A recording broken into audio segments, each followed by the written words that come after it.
बाहर निकलो, क्या कर रहे हो अंदर? गर्मी नहीं लग रही है?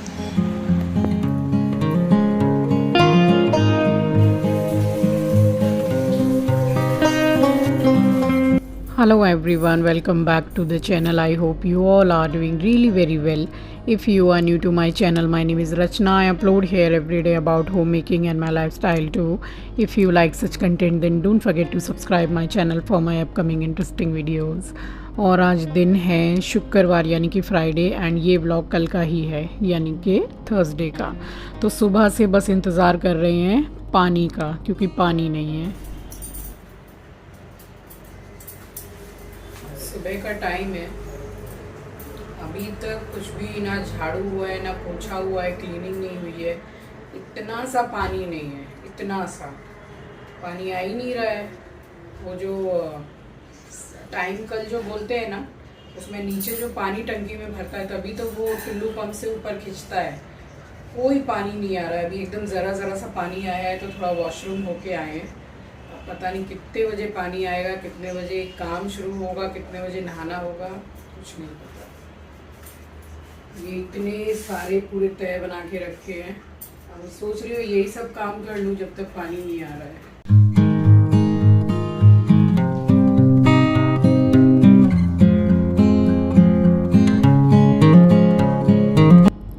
बस यहीं पे ये कपड़े पलट पलट के मैंने सुखा दिए। और ऐसा कोई काम है भला कि जिसमें पानी नहीं लगता है? हर काम में, घर गृहस्थी के में पानी लगता ही है। और इतनी प्रॉब्लम हुई है बिना पानी के। फिर वेट किया है 10 बजे तक का कि कोई मिस्त्री हो तो बस उसको बुलाएं। और यहाँ बैठ गई थी क्योंकि दौड़ा भागी करने में पसीना भी अच्छा खासा आ रहा था। सुबह के सारे जो काम होते हैं उसका टाइम हो रहा है, पानी वानी बिल्कुल भी नहीं है। मशीन चलाई है, कुछ तो प्रॉब्लम है। 10 बजे के बाद ही कोई जैसे प्लम्बर या मिस्त्री जो इसको चेक करेंगे उनको बुलाया जाएगा। लेकिन पानी के बिना एक काम होना मुश्किल है। हर काम में पानी लगता ही लगता है, पानी आ नहीं रहा है। जा रही हूँ, सोच रही हूँ चाय वगैरह चढ़ा दूँ। बच्चे उठे थे, वॉशरूम वगैरह जाके मैंने बोला जिसको जाना है जाओ, थोड़ा बहुत पानी आ रहा था।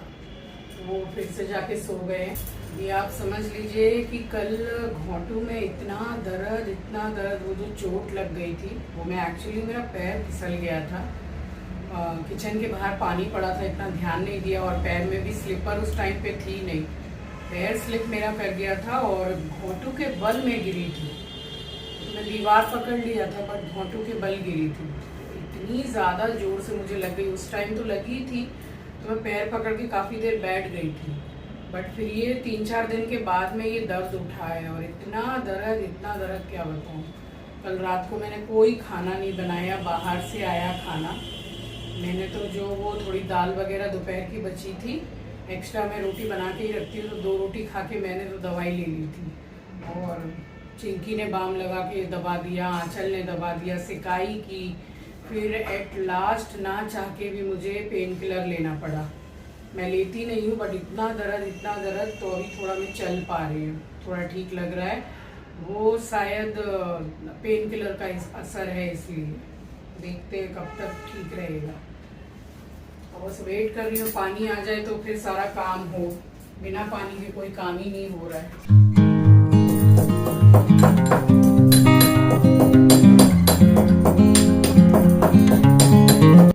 सो जो काम पॉसिबल हुआ वो सब तो मैंने सारे कर लिए थे। बट थोड़े बर्तन इकट्ठे होते जा रहे थे क्योंकि पानी बिल्कुल भी नहीं आ रहा था, एक बूंद पानी नहीं आ रहा था। और उसके बाद में फिर बर्तन इकट्ठे हो जाए तो उसके लिए, धोने के लिए अच्छा खासा पानी भी चाहिए होता है। तो पानी आ ही नहीं रहा था। बहुत देर के बाद पानी आया है, तब कहीं गई हूँ नहाने के लिए। जा रही हूँ, थोड़ा बहुत पानी तो आ गया है, जिससे कम से कम कुछ नहीं तो 20 से 25 मिनट बैठना पड़ेगा एक बाल्टी भरने के लिए। चलो कम से कम नहा तो लूँगी, कैसे भी करके मैंने पानी अरेंज करके क्लीनिंग तो कर ली है, चाय चढ़ा दी है। जा रही हूँ नहाने के लिए, वरना बहुत लेट हो जाएगा। पूजा में फिर खाना बनाना है, फिर यहाँ घोटू में थोड़ी हल्की तकलीफ है। देखती हूँ पैर की क्या कंडीशन रहती है। ज़्यादा तकलीफ हुई तो फिर नहीं खड़ी होंगी बनाने के लिए। सो बस नहाने के लिए चली गई थी और नल में इतना पतला पानी गिर रहा था कि चलो 20 से 25 मिनट क्या ज़्यादा ही लग गया था एक बाल्टी पानी भरने में। तो जैसे तैसे नहा तो ली और नहा के रेडी हो गई थी। फिर पूजा करने के लिए जाऊं उससे पहले आप सभी को सुबह की राम राम जी, सुप्रभात, गुड मॉर्निंग। और दिन था बृहस्पतिवार का, तो मम्मी बैकुंठनाथ मंदिर गई थी, तो वहाँ से फिर तुलसी की माला भी लाई थी। तो यहाँ पूरा ही मंदिर साफ़ सफाई हो गया था और जलधारी मैंने लगा दी, गंगा जल भर दिया था, तो सारा सब कुछ हो गया था। बस तुलसी की माला चढ़ाई है और उसके बाद में मैंने की है आरती।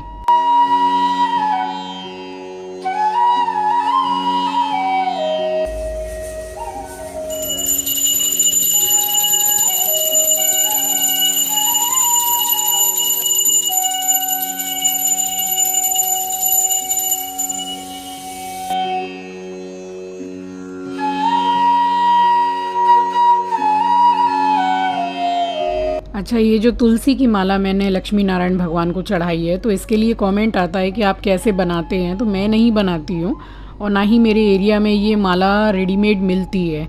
अगर जैसे हमारे एरिया में चाहिए तो 1 से 2 दिन पहले बोलना पड़ता है, तब वो लोग कहीं बना के देते हैं। बट ये पूरी गुथी हुई माला है जो बैकुंठनाथ मंदिर के बाहर मिलती है और बहुत सस्ती भी मिलती है और बड़ी बढ़िया गुथ के एकदम वो लोग बनाते हैं। तो मम्मी ही लेकर आती हैं जब दर्शन करने जाती हैं बृहस्पतिवार, तो हर बृहस्पतिवार लेकर आती हैं। सो बस यही है कि वो ले आती हैं तो मैं चढ़ा भी देती हूँ, वरना यहाँ तो मिलती भी नहीं है। तो ऐसा कोई थर्सडे नहीं है जिस थर्सडे मम्मी जाते नहीं हैं और यहाँ के लिए लाते नहीं हैं। तो बस चढ़ा दी थी और यहाँ पूजा हो गई, हॉल की लाइट बंद कर दी थी और यहाँ ले लिया था मैंने तुलसी का पत्ता 1 गिलास फ्रेश वाटर के साथ में। तो बस इसको लेने के बाद में कम से कम आधा घंटा के बाद में मैं चाय नाश्ता करती हूँ।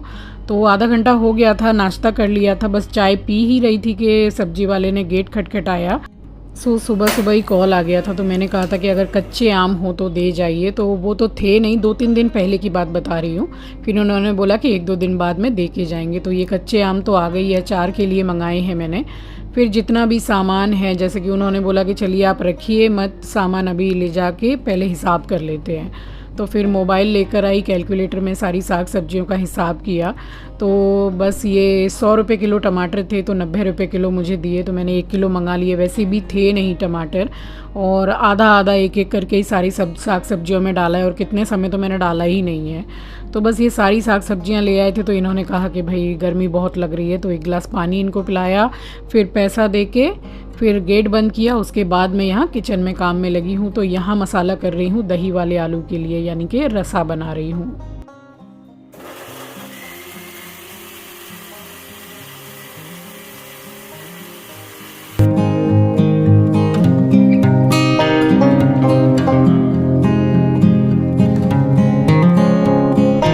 और ये मेरी फेवरेट दही मम्मी ने भेजी है। ये 1 किलो से थोड़ी ऊपर ही है, तो हमारे घर के पास में मिलती है। बड़ी बढ़िया दही है, बहुत टेस्टी, और सादा दही है, मीठी दही नहीं है ये। और ये आ गए हैं, ये कुछ 4 किलो 700 ग्राम इस तरीके से आम है। तो जो भी मैं अचार जैसे डालूँगी तो एक बॉटल या डब्बे में भर के चिंकी को दे दूँगी और बाकी हम रख लेंगे। अचार पूरा हमारा ख़त्म हो गया। और ये करेला 1 दिन पहले ही काट के रख लिए थे, तो बस इसको वॉश कर ले रही हूँ और हल्दी नमक हल्की सी मिर्ची डाल के इसका जैसे भुजिया टाइप होता है तो वो हो जाएगा। और दही वाले आलू तो बना ही रही थी, तो यहाँ दही मथ ली थी मैंने।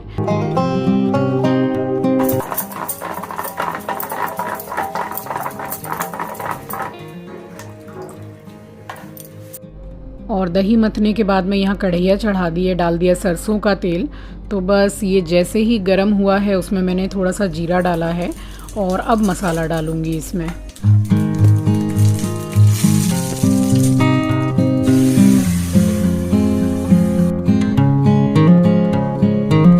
और ये वाला जो मसाला मैंने किया है ना, उसमें प्याज अदरक लहसुन का पेस्ट मैंने डाला है 1 छोटा टीस्पून, और मिर्ची पाउडर और हल्दी पाउडर। बट इसमें धनिया पाउडर आप बिल्कुल भी मत डालिएगा, क्योंकि जो दही का सामान होता है उसमें ज़्यादातर धनिया पाउडर नहीं डालना चाहिए, अदरवाइज़ बहुत जल्दी फट जाता है, जैसे ख़राब हो जाता है। मैं तो नहीं डालती हूँ।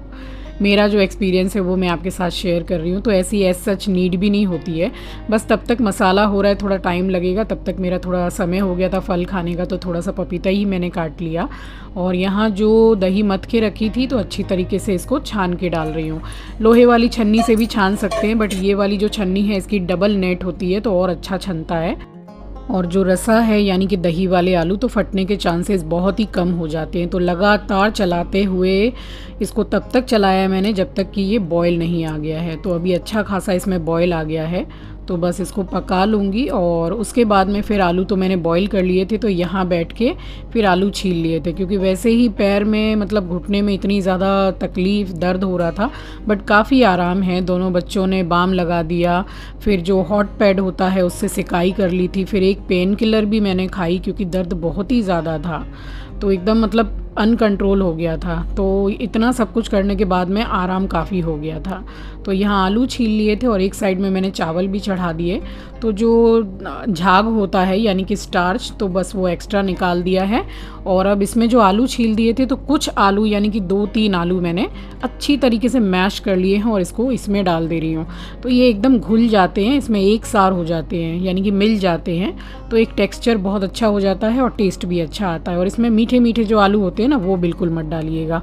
और बाकी आलू को थोड़े मोटे मोटे फोड़ के डाल दिए थे। तब तक यहाँ चावल भी हो गए, तो चावल मैंने पसा दिए और ऊपर से डालूँगी पीने वाला पानी। तो काफ़ी हद तक स्टार्च फ्री हो जाता है चावल इससे। और जैसे कि मैं भी डायबिटिक हूँ और मुझे बिना चावल के अच्छा नहीं लगता है खाना। फ़िलहाल तो नहीं ले रही हूँ चावल, सावन के बाद ही चलेगा, बट इस तरीके से मैं थोड़ा सा चावल ले लेती हूँ। तो बस यहाँ पे चावल रख दिया था जब तक उसका एक्स्ट्रा जो पानी है वो निकल जाएगा। और यहाँ पे चेक कर लिया था तो कंसिस्टेंसी बिल्कुल परफेक्ट है। तो यहाँ पे 1.5 नींबू करीब डाला है, क्योंकि दही खट्टी नहीं थी ज़्यादा। अगर आप मठा से बनाएं तो फिर आपको नींबू डालने की ज़रूरत नहीं है। तो 1.5 नींबू डाला था, उसमें सही था, मतलब और ज़्यादा डालने की ज़रूरत नहीं पड़ी। और लगे हाथ मैंने यहाँ नमक भी चख लिया था, तो थोड़ा सा कम था, सो वो भी डाल दिया। और अब इसमें बिल्कुल भी कंजूसी नहीं करनी है हरा धनिया डालने में, क्योंकि रसा में हरा धनिया का टेस्ट इतना ज़्यादा अच्छा आता है ना। अगर मेरे पास धनिया नहीं होता है तो मैं रसा ही नहीं बनाती हूँ, क्योंकि रसा में अगर धनिया ना हो तो वो खाने का मज़ा ही नहीं है। तो यहाँ रसा बन के रेडी हो गया था और करेले में एक ही बार में यहाँ पे नमक मिक्स कर रही हूँ। इस तरीके से मिक्स करने से करेले में नमक बड़ा अच्छा लगता है, मतलब अच्छा बैठता है। तो कोई भी जैसे भाजा फ्राई वगैरह हो तो इस तरीके से नमक डालो तो सही रहता है। और यहाँ डाल दिया लोहे की कढ़ाई में मैंने सरसों का तेल, और थोड़ी सी ज़्यादा हल्दी डाली है। और अब डालूँगी करेला।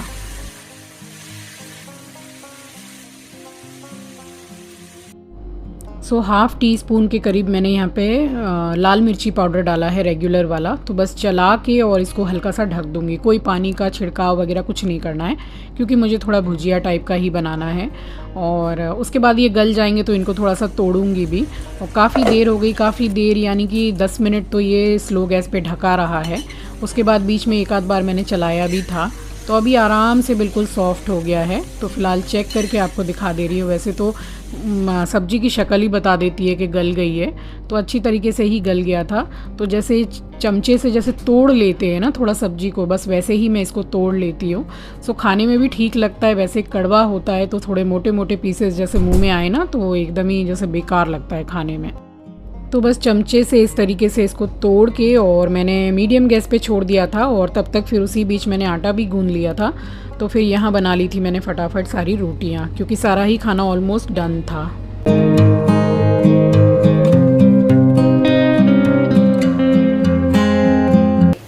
वो सो के उठा, उसको बालकनी में छोड़ टॉयलेट करने के लिए।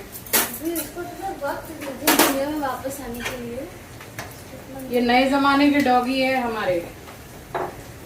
दोपहर का टाइम हो रहा है खाना खाने का, अब उठा है सो के।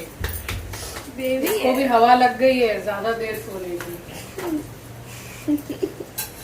हाँ ये बात तो है, एस्ट्रो हमारा सोने में मास्टर है। बस खाना वाना खिला दो, फिर जो पड़ी मारता है 5-6 घंटा लंबा सोता है। बताइए, दोपहर को उठा है सो के। करेला हो गया है यहाँ पे, अब इसको बंद कर रही हूँ।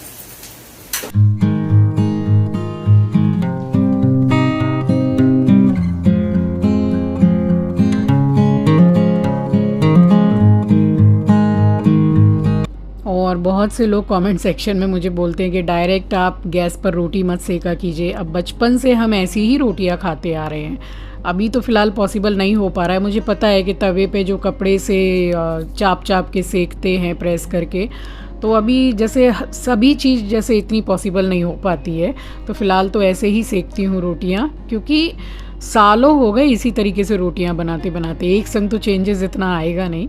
तो चलिए फ़िलहाल सारी ही रोटियां बना ली थी और अब आपको करके दिखाती हूँ रेगुलर एकदम बेसिक सी थाली, वेज थाली, मगर बहुत बहुत ज़्यादा टेस्टी थाली।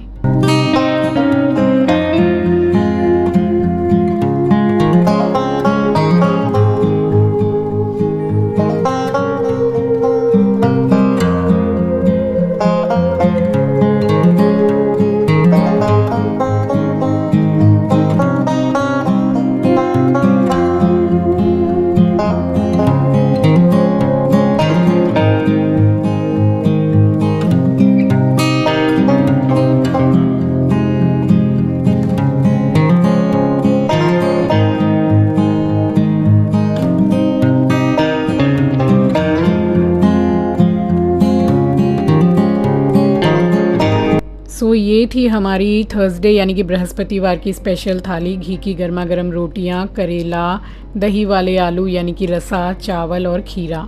बहुत बहुत यम्मी और टेस्टी बना था। तो उम्मीद करती हूँ कि थाली आपको भी पसंद आई होगी। और ये भाई साहब, ये देख लीजिए, ये आजकल के डॉगी हैं। ये दोपहर में खाने के टाइम पे सो के उठाए, तो इसको भी हवा लग गई ज़्यादा देर सोने की। और आंचल यहाँ पे इसको थोड़ा सा खाना टेस्ट करा रही, क्योंकि वेज खा रहा है तो थोड़ा सा इसको पैम्पर करना पड़ता है, तो चलो खा तो लेता है। तो बस इसी तरीके से काम करते करते, इसके संग थोड़ी मस्ती करते करते हो गई थी दोपहर। तो चलिए इसी के साथ आ गई हूँ इस वीडियो के एंड पर।